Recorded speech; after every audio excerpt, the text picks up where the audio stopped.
This is Where We Live from Connecticut Public Radio. I'm Lucy Nalpathanchel.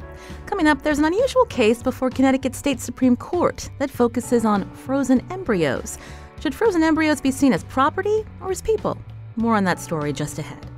First, more than 1 million Americans are living with HIV/AIDS in the U.S. Overall, the number of people who contract the disease has declined since the virus was first discovered.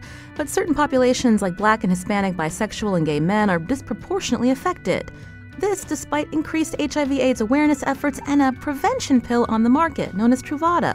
The medication dramatically decreases an individual's chance of contracting HIV. As the drug's high cost kept it from reaching the people who need it the most, it's something Congress has considered, and the increasing attention on the high cost of the pill has led to more scrutiny of the manufacture of the drug. For more on this story, joining us by phone is Ed Silverman, senior writer and PharmaLot columnist at Stat News. Ed, welcome to the show. Hi, thanks for having me. So tell us more about the drug manufacturer. I'm sure listeners have heard of Truvada, but may not know a lot about Gilead, the drug manufacturer. Well, Gilead Sciences has been around for quite a while, and it built its business on HIV drugs in the early going. It's since racked up tremendous sales with products for hepatitis C, but more recently it's been in the news for HIV. And so Truvada, when did that come on the market? It was approved by the Food and Drug Administration in 2004 to treat HIV. But then the FDA approved the pill for yet another use in 2012 for prevention specifically, and it's called prophylaxis prevention, or PrEP, PrEP. Sometimes it's the pill Truvada is called interchangeably PrEP, as well as the brand name Truvada. And so since the pill has been on the market for some time, why is the company under scrutiny now related to not only pricing, but also maybe anti-competitive deals that have been made to increase the profits for Truvada? Well, it's really a case where the criticism of the company has been there for several years, but it's been building more recently. The criticism really started over pricing. The pill, when it was first approved for treatment in 2004, the wholesale cost for a month's supply was $650. By the time it was approved for HIV prevention 8 years later in 2012, the wholesale price jumped to about $1,100+, but with no competition really. There was no discounting. So during that time, there was this tool that could be used to help thwart the virus, but AIDS activists have claimed and criticized the company for the pricing because they argue that the pricing made it out of reach for some people. There was an access issue. Here you have a medicine that could do the job and do it well, but not everybody could gain access. And as a result, as I mentioned, that criticism has been intensifying over the past few months to the point where, or actually over the past couple of years, but a lot more so lately. But AIDS activists have taken different tactics to try to convince Gilead to alter its pricing.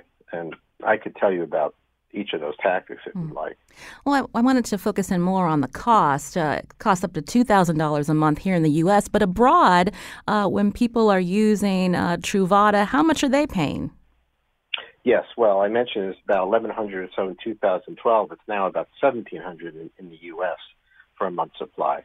And overseas, it's a fraction of the cost. It's well under $100.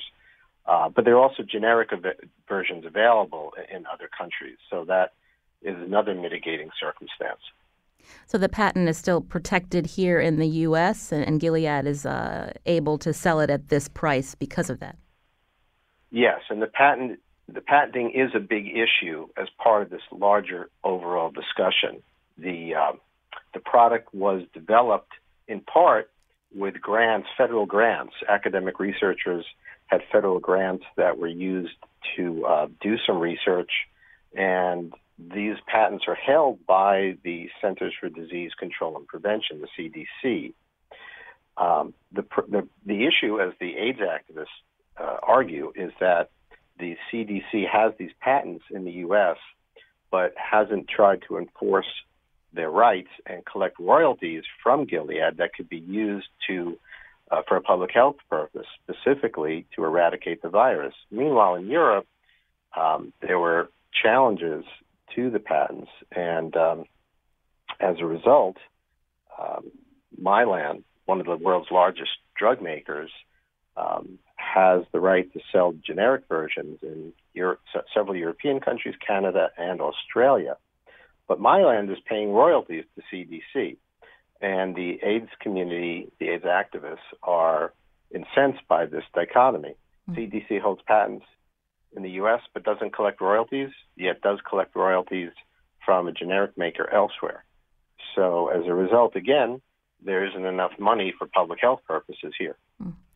I understand that Gilead's CEO testified before the House Committee on Oversight and Reform last week. What happened at that hearing, Ed? Well, it was part of a strategy the AIDS activists have tried to implement over the past couple of years. They've tried to convince the National Institutes of Health to override patents. As I mentioned, they've tried to get NIH, which oversees the CDC, to collect royalties from Gilead. They have been hammering at the company over price. The hearing before the House Oversight Committee on Government Reform was part of the strategy to raise that profile, the profile of the issue still higher, because most people are not necessarily aware of patenting and pricing issues if you're not attuned to the HIV issue specifically. So this is a chance for the AIDS community to get the issue front and center before a House committee that in general has been very active on pricing, drug pricing in general, that is. There were some interesting exchanges between Congresswoman Alexandria Ocasio-Cortez and this Gilead CEO. She really stressing that the public taxpayers helped fund these clinical trials, these grants to help develop the drug. What is Gilead CEO saying regarding the government's patent? Well, Daniel O'Day, the Gilead chief executive, repeated remarks that the company has been issuing for a number of weeks, which is the company contends the patents are invalid, and therefore there's no claim. But the company has also not filed. They've conceded they've not filed a legal challenge concerning the patents. So the issue remains unclear and unresolved as a result. Meanwhile, Gilead has tried to blunt some of this criticism, and O'Day mentioned this during the testimony, because he was the focus of a lot of the remarks, as you can imagine, not just from any one lawmaker, but several Democratic lawmakers on the committee Thursday. And Gilead's tried to blunt the criticism by offering a donation program, donating a lot of its Truvada for maybe 200,000 patients over 11 years, but that's also encountered criticism. And then what are the plans in terms of will this become generic in a few years here in the U.S. so that the cost will come down, Ed? Sure. Well, I should mention that one criticism of Gilead with its donation is that the manufacturing costs are low. Mm-hmm. So AIDS activists say manufacturing costs are so low, why can't you just lower the price? And they say, well, the donation is great, but let's not forget Gilead gets a tax break for the donation. So it's still making a profit, and it will continue to do so for the next year and a half before a generic version of Truvada is available in this country. It's a few months earlier than most folks had planned, but that's simply because details of the agreement between Gilead and one big generic company were not previously known. But meanwhile, Gilead is hoping that even as a generic becomes available, the generic version of Truvada becomes available, there'll be a follow-up drug that it's developing that will be equally, if not more effective, and also have longer patent protection. So there's a criticism that the company is being cynical in trying to blunt criticism with donations.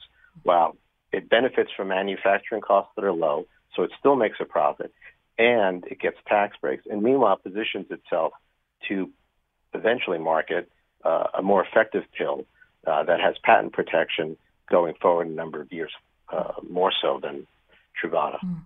So this has been going on, again, criticism over the last few years, but coming to a head with that congressional hearing.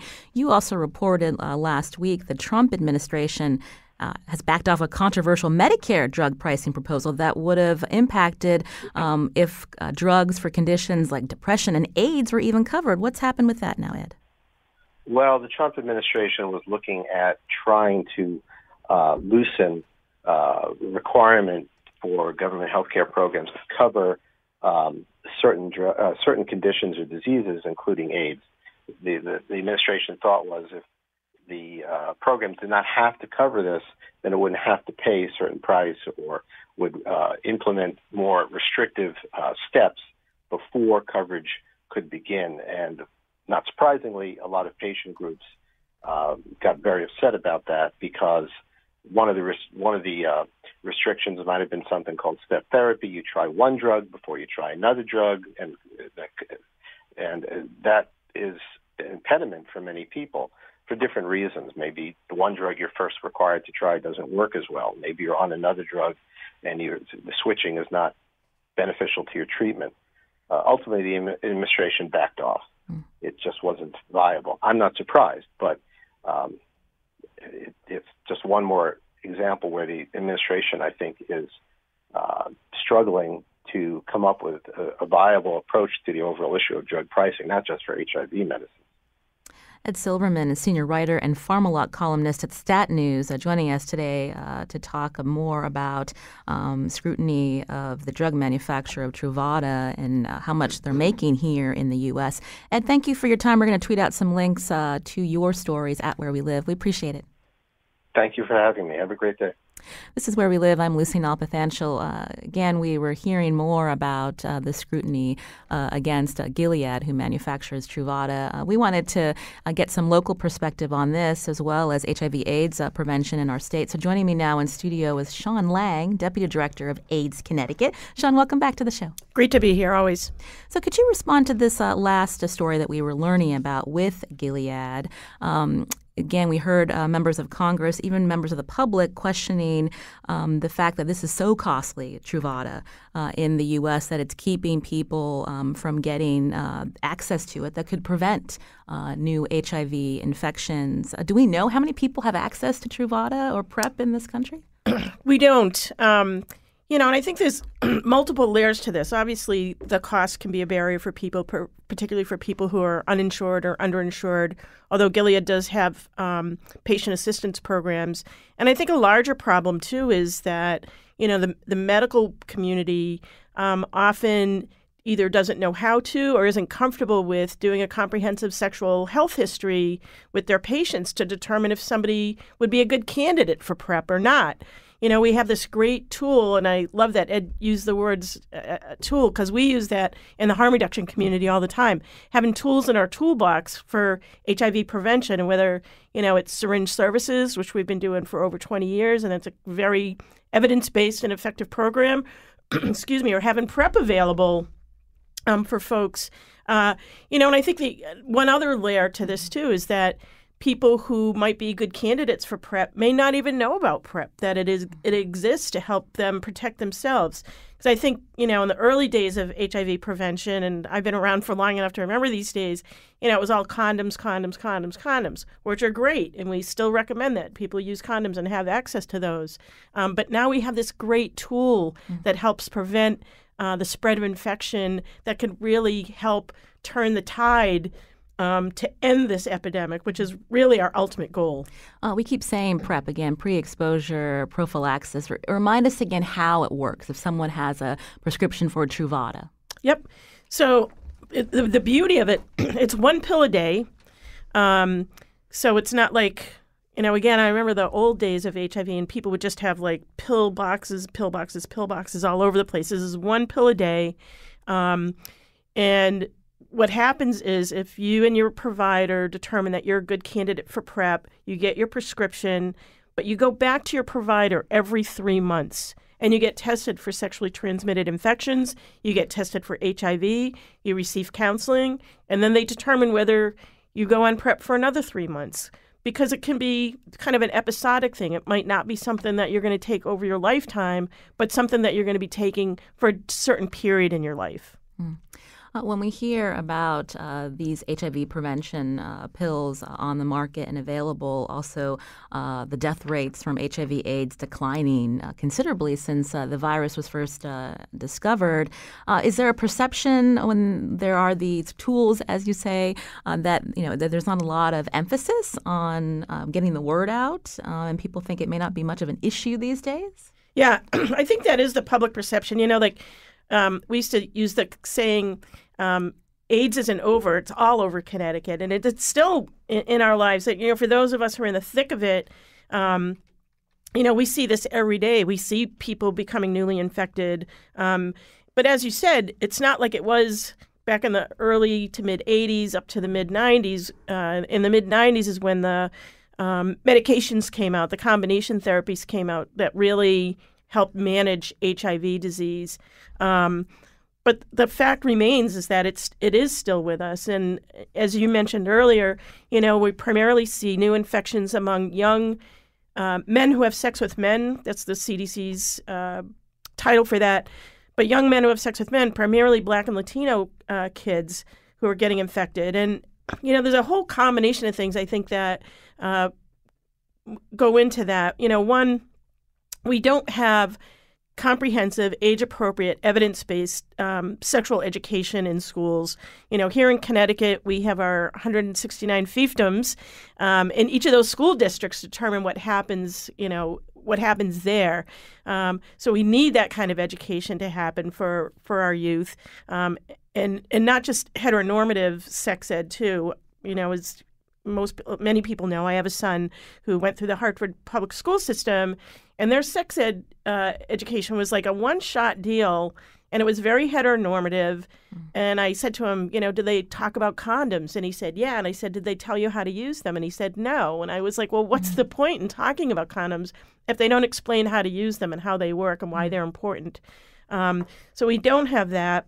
What about the conversations that doctors are having or not having with patients? What needs to change there, Sean? I think it's not having. I was recently with a few other folks on a panel at UConn School of Medicine talking to residents about LGBT health issues. And one of the things I did talk about is learn how to do comprehensive sexual health assessment with your patients. Get comfortable with that because one size doesn't fit all. I told them a story about a friend of mine who had cancer, and she had to have a stem cell transplant. So, your immune system rebuilds itself after that. And she was talking to her provider, and she said to the provider, can I have sex? And the provider said, yes. And my friend said, wrong answer. You didn't ask me what kind of sex I have, who I have it with, how often I have it. This is a much broader conversation. So, this was an oncologist who should know about what the options are for people, and and I think more and more there's a lot of people whose sexual expression is more fluid. For some of us it's set in stone, but for other people it is more fluid. So those conversations are really, really important to have. Sean Lang, again, is Deputy Director of AIDS Connecticut. When we look at infection rates specifically in Connecticut, what does the picture show of people who are most affected and areas of the population where more work needs to be done, whether it's prevention efforts or even getting knowledge about PrEP? Yeah, in Connecticut, what we've seen over, say, the past 15 years or so is a real reversal about who's becoming newly infected. 15 years ago, it was primarily people who injected drugs and were sharing syringes, but we instituted syringe services programs in the early 90s, and they've completely reversed the tide of new infections among people who inject drugs. But what we've seen happen is that newly infected people are, again, younger men who have sex with men, primarily Black and Latino folks. And so I think the prevention work that folks do all across the state is more challenging. I mean, back in the olden days, we used to go to bars and hand out condoms and talk to people. We don't have those hubs for, gay folks anymore. There's very few gay bars left. People are on the apps. It's all social media. People are meeting folks and then, maybe meeting at just a regular local bar or pub. So we don't have those hubs. So we have staff that are on the apps, putting out information about PrEP, putting out information about, do you know your HIV status? Because very often people aren't getting tested regularly. Even though the CDC recommended routine testing in 2006, that's not happening, we hear anecdotally. So when people do finally get tested, they're what we call late testers. And so they get an HIV diagnosis, and then within a year they get an AIDS diagnosis. And in this day and age, that doesn't need to happen anymore. You mentioned there not being hubs anymore. What about when we think about Connecticut residents in rural areas, our northwest and northeast parts of our state? That's even more challenging. I mean, we have sparser populations of people living with HIV in those areas, and there are fewer services out there. We heard recently colleagues of ours, Apex, they used to be AIDS Project Greater Danbury, are going to branch out into Torrington, which would be terrific. We're out in Manchester. So we cover kind of all of Tolland County, so we're able to reach people there. But it's definitely much more challenging in the rural areas. Again, you're with AIDS Connecticut. This week, there's going to be a rally in Hartford to coincide with AIDS Awareness Day. Talk a little bit about that before we run out of time, and also what you hope to see the legislature do to help groups like AIDS Connecticut do its work. So this is going to be our 19th annual AIDS Awareness Day, so I'm pretty psyched about that. And we have a great lineup of speakers of people who are living with HIV and AIDS, many of whom are long-term survivors. We have Hartford's Poet Laureate, Frederick Douglass Knowles, is going to be with us. He usually comes and hangs out with us. He's pretty incredible. And it's really, again, to make sure that HIV and AIDS is on the radar screen of legislators and public officials. We don't want it to slip off. There's a whole crop of new legislators up there this session. We have a new governor, new administration. So we want to make sure that they're aware of HIV and AIDS. And our message this year is really to thank those who've supported us for so many years and to educate new legislators and to thank people for their support. Our funding is fairly stable right now. And I say that very cautiously because, things can change. But, we just, again, it's about raising awareness and keeping it on the radar screen. Sean Lang, again, Deputy Director of AIDS Connecticut. We'll have a link on our website to learn more about her organization and that rally that we just mentioned. Sean, always a pleasure. Thank you. Great. Thanks for having me again, Lucy. Appreciate it. This is Where We Live from Connecticut Public Radio. I'm Lucy Nalpathanchel. Now, after the break, 1/3 of Americans have used fertility treatments or know someone who has. We're going to learn about a case in Connecticut that's raised questions about what happens to a frozen embryo when a couple divorces. Don't miss the conversation, and you can join us too, 860-275-7266, or find us on Facebook and Twitter at Where We Live.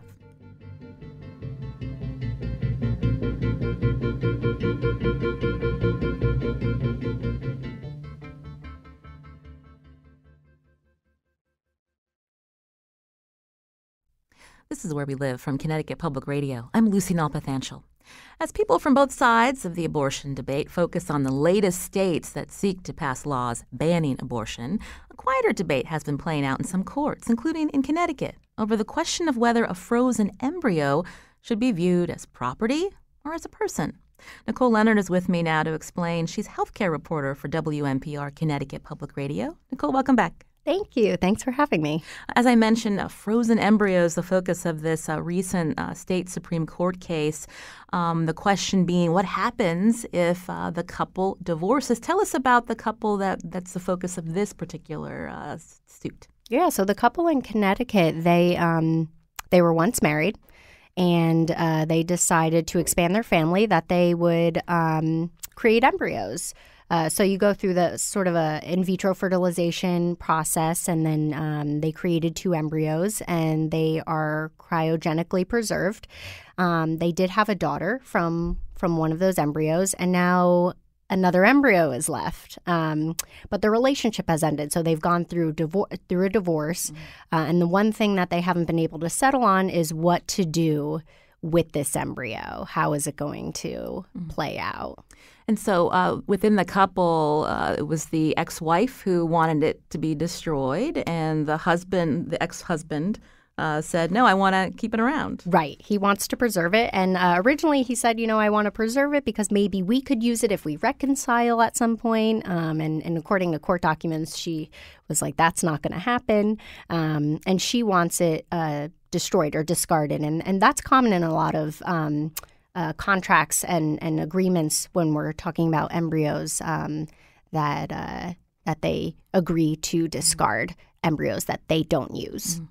I mentioned in the top of the show that about 1/3 of Americans know someone that has tried assisted reproductive therapy or have done it themselves. And so what have you learned about how many frozen embryos actually exist here in the U.S. in these particular clinics? Yeah, there's an estimated 1 million embryos frozen in the United States right now. That's a lot. And we're not even talking about frozen eggs or sperm. That's other things that people can cryogenically preserve for fertility treatments in the future. So medical technology has gotten so much better that people are looking at this as an option to expand their families and plan for the future. And you have some people who do it because they maybe are aging or they're at the point where they aren't sure they're going to produce maybe enough eggs, especially women.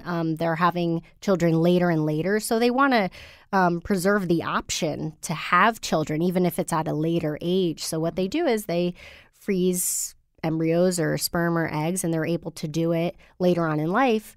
And it also actually helps people who have medical conditions like cancer or a chronic illness that may cause them to be infertile. And so if they can preserve these things earlier on, they have a better chance of actually having children later on. Is this an option for everyone that struggles with fertility or trying to make decisions now that impact them later, considering is it costly to have these embryos stored for who knows how long? Right. I mean, ideally, it would be an option for everyone. But of course, this is not cheap. This is not a cheap option. You have to pay to go through IVF. You have to extract the right things, then you have to pay to have them put together and form an embryo, and then you have to pay to have them preserved. You also have to pay to go through the entire process of having that embryo implanted in you and going through pregnancy. So this is not a cheap option at all. And there are organizations out there that are trying to make it easier for people to go down this road, especially for people who are suffering from medical conditions.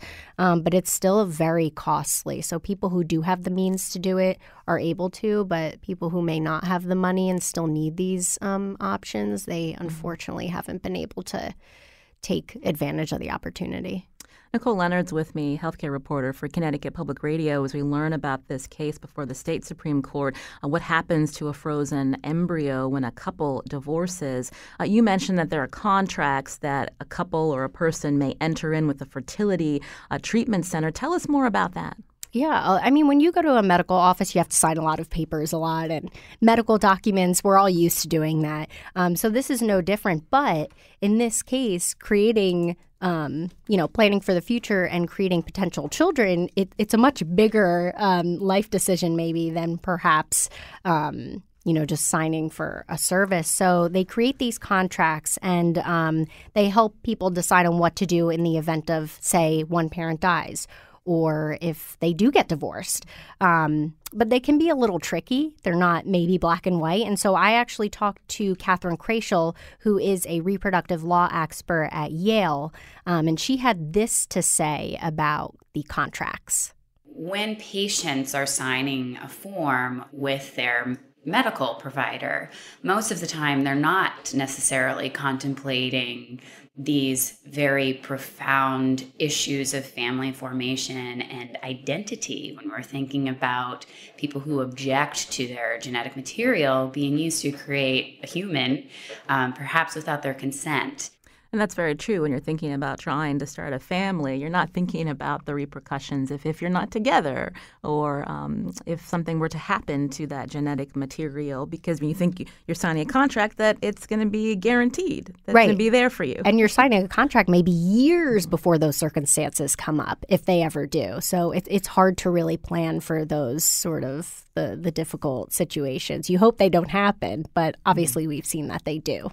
And in your reporting, you found that there are other cases around the country related to frozen embryos and whether they should be considered people or property. Tell us more about that. Yeah, I mean, these cases go back all the way to one of the first ones was in Tennessee back in the 90s when cryopreservation was not as popular as it is today, but people still did it. And it involved a couple who was divorcing, and they were trying to figure out what would happen to this embryo. And some questions, one of the big questions that's come up in a lot of these cases is, well, how do we treat this embryo? Is it property, like in a divorce settlement where you kind of just divide it? Like you would maybe other possessions? Or is it a person? Is it something that, has the right, does it have personhood rights or rights to be a child?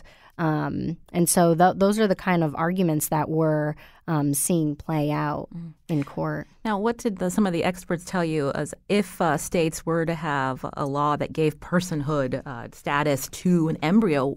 What kind of ramifications would that have, Nicole? It's you think about it and you think 1 million frozen embryos in the United States. That's a lot of frozen embryos.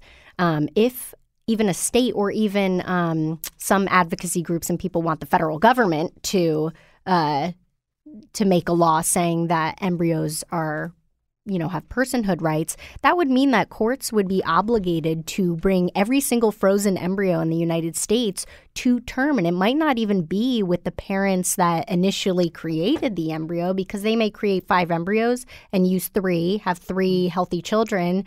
And then 2 of them, the court would have to say, well, these 2 need to be brought to living children. So, and I did speak to a Dr. Louise King. She's a bioethicist at Harvard Medical School Center for Bioethics. And she said this whole debate is actually more philosophical in nature, not a scientific one. And this is what she had to say about that. If you believe that that life begins at conception, then you will see an embryo of any stage as being a fully human being. But then, of course, if that's true, then you've afforded moral status to an entity that doesn't have any other criteria except for being genetically related to other human beings. Now, when you say that you've been following other cases, when you hear the bioethicist explain it in this way, it shows how tricky it is for states to come up with a solution. So what have states done? What measure do they find for couples? It is a gray area. And most courts and bioethicists do agree that while this embryo maybe doesn't have full personhood rights, it doesn't necessarily fall into the category also of property, because that would be really equating it with something like a house or, other things that get solved in a divorce settlement. So they really have decided that this does fall into a special category. And because of that, they've used other means to try and solve these cases. So some states have upheld the contract. So they've said, if you have a contract agreement and this is what it says, this is what you need to stick to. Other times they've turned to a balancing test, which means they weigh the interests of both parents. So the big factor in a balancing test is if one parent, this is their only and last chance to have a biologically related child. And in this Connecticut case, they did use a balancing test in a lower court, and the ex-husband who's fighting to preserve the embryo, he actually has several children from a previous marriage and also with the one child with his ex-wife, Jennifer Bilbao. So they determined that his interests did not outweigh his ex-wife's, and so they did rule in her favor. So that was the lower court ruling in defendant Jennifer Bilbao's favor. Now it's before the state Supreme Court. Any idea when this will be resolved? I wish I knew. Supreme Court cases, just like at the highest level, they're tricky. We have we don't know when they're going to come out with the decision. It could be months from now. And on one hand, they could come out with a decision that sets the legal precedent for the state of Connecticut, which means their decision on this case will determine how future embryo possession cases are decided. They could also decide that, enough evidence wasn't supported in the Supreme Court argument. They may, throw it back down to a lower court, so we might not get that legal precedent. So we'll have to see if Connecticut, figures out a way to decide the the rest of these cases in the future. And so this has never made it to the U.S. Supreme Court, but there are advocacy groups, including pro-life organizations, that would like to see this question before the... Certainly. And a lot of legal experts, including Catherine Krasel at Yale, she did note that, these types of cases are sort of sometimes lumped into other cases that currently are challenging reproductive rights. And then we get sort of into some of the abortion debates about, should abortion be legal and why shouldn't it be illegal? Well, because an embryo or a fetus should have full personhood rights. So we're kind of getting into that territory when we're talking about these cases going to the U.S. Supreme Court. Nicole Leonard, again, is healthcare reporter for WNPR, Connecticut Public Radio. You can go to our website at WNPR.org to read all of Nicole's great reporting. Nicole, thanks for coming in. Thanks for having me. This is Where We Live. I'm Lucy Nalpathanchel. Coming up, the College Board has come up with a new rating to help disadvantaged students. But the idea to include an adversity score has attracted plenty of criticism. What's your take? We're going to talk about that after the break. You can join us, 860-275-7266, or find us on Facebook and Twitter at Where We Live.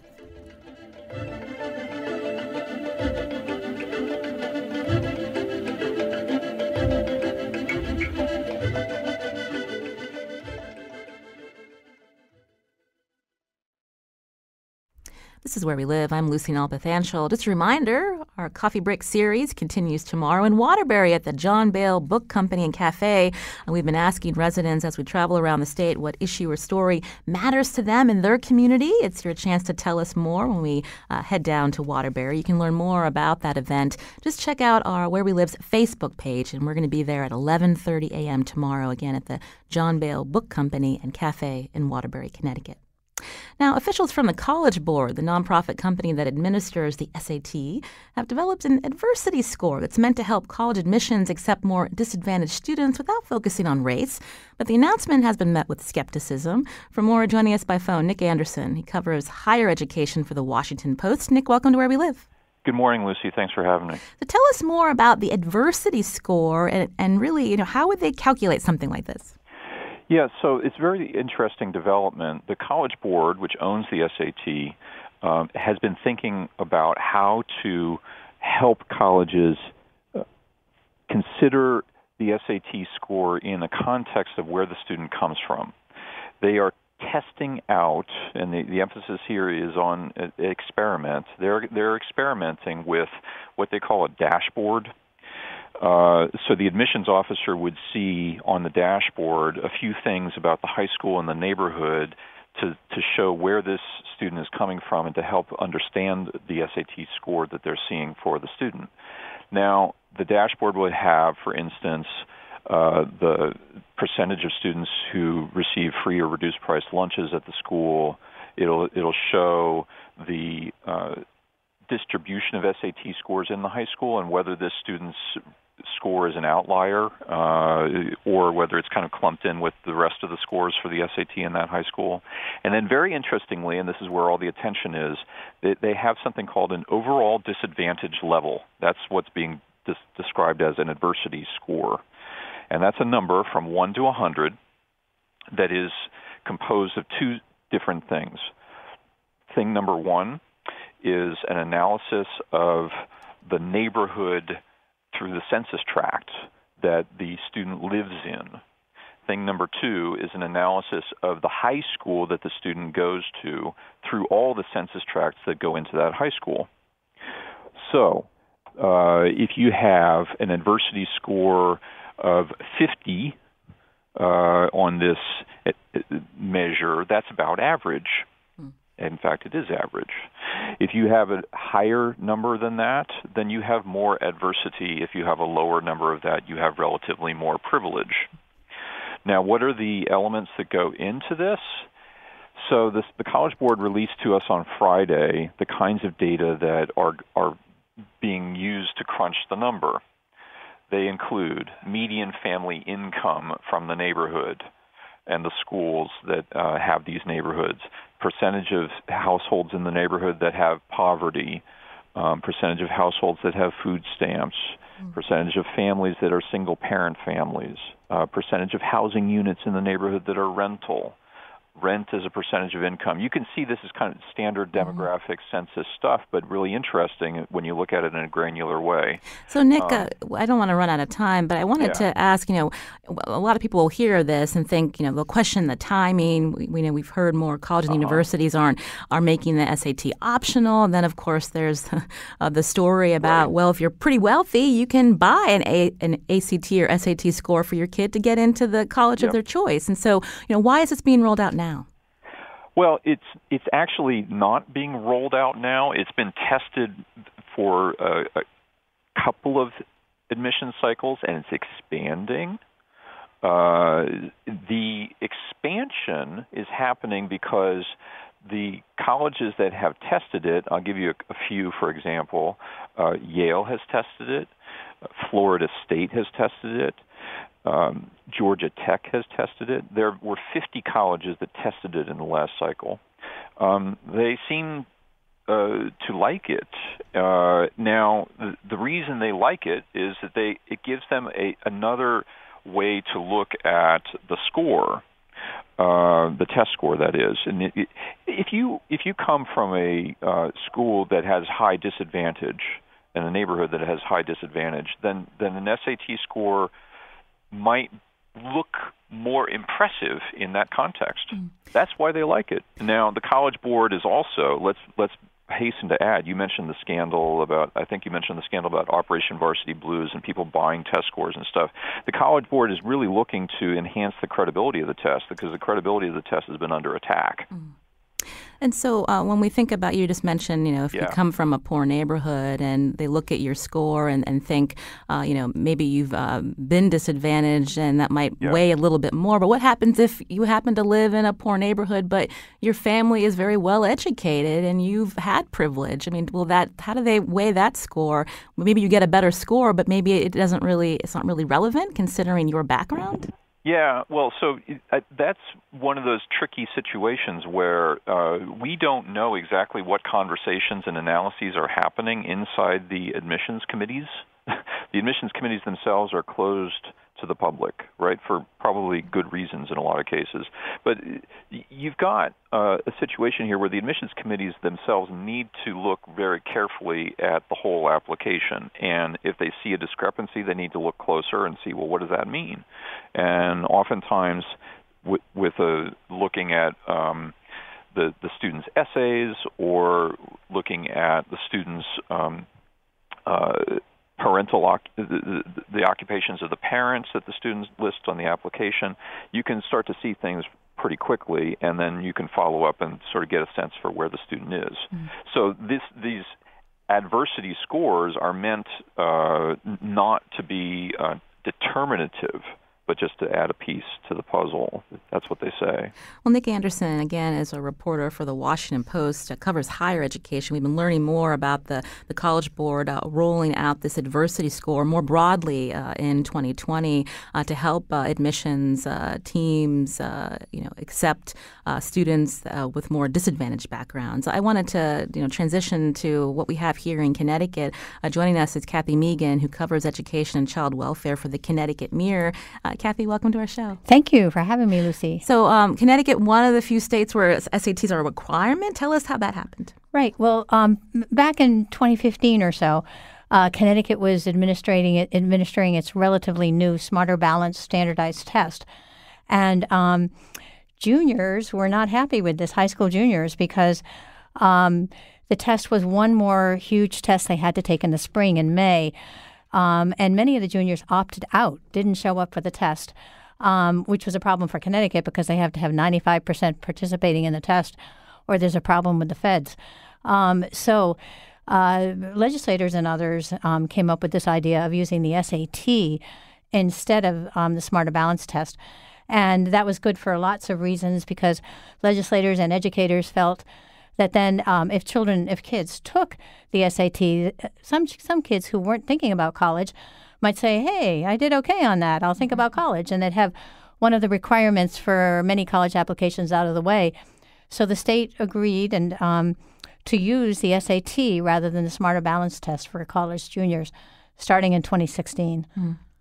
So in Connecticut, students can take the SAT for free. Right. But what about test prep services? Because a lot of studies show the wealthier a student background is, and the parents are able to pay for these prep services, the higher their score is. So I'm just curious how that correlates with making it mandatory here. Are all students getting that extra prep? Well, they really aren't. I mean, they do have the option to go on to Khan Academy online, which is an online free service to help prep them for the SAT. Some districts do offer some sort of SAT prep. The districts pay for it themselves. Or like, for instance, in East Hartford and Meriden, the Dalio Foundation funds some SAT prep. But so, I mean, the preparatory programs are still kind of probably uneven. A child from a wealthier family could certainly afford a lot more prep than what's happening for a child from a family without as much in the way of resources. Now, I just happened to run this by a state official this morning who was saying that the test has changed since 2016. It used to be an aptitude test. Now it's based on what you learn in the classroom. So if you are paying attention in class, you really should be okay and theoretically not need that prep. But of course, I think as a lot of the test programs will say, and kids will say, that their score went up 50 points or 75 points after they took an SAT score. So it may not be entirely fair. Now, Kathy, what have studies been done, I'm sure they have, of when you look at a score, how well does that show whether a student will be successful in college? Well, that's another point, which is that it doesn't track that well, according to, studies that have been done. A kid's performance in college is much more related to how they did grade-wise in high school than how they did on the SAT. And that's part of why so many colleges, including many in Connecticut, Trinity, Wesleyan, Quinnipiac, have made the SAT optional, which is probably part of why the SAT has come up with this adversity score to try to convince colleges that, heck, it's worth looking at what this test says about your applicants. There's relevance here. But many question that. Well, Kathy Megan, again, covers education and child welfare for the Connecticut Mirror. Thank you so much for coming in and giving us some context of how the SAT is being used here in our state. Thank you very much for having me. Also with us today was Nick Anderson, who covers higher education for the Washington Post. We're going to link out some stories at Where We Live, Nick, for people who have questions about this new adversity score on the SAT. But, Nick, we thank you for giving us some of your time today. This is Where We Live. I'm Lucy Nalpathanchel. This note, tomorrow, we want to focus on the show on a very personal relationship between a son and mother, especially when Donald Collins first told his mom he was transgender. She wasn't quite sure what the word meant. So tomorrow we're going to sit down with Donald and his mother, Mary Collins, to talk about how they rebuilt the relationship. It's the focus of their book, At the Broken Places, A Mother and Trans Son Pick Up the Pieces. That conversation tomorrow. Today's show produced by Lydia Brown. Thanks to Kyone Wolf and Carmen Baskoff. You can learn more about the show at WNPR.org/wherewelive.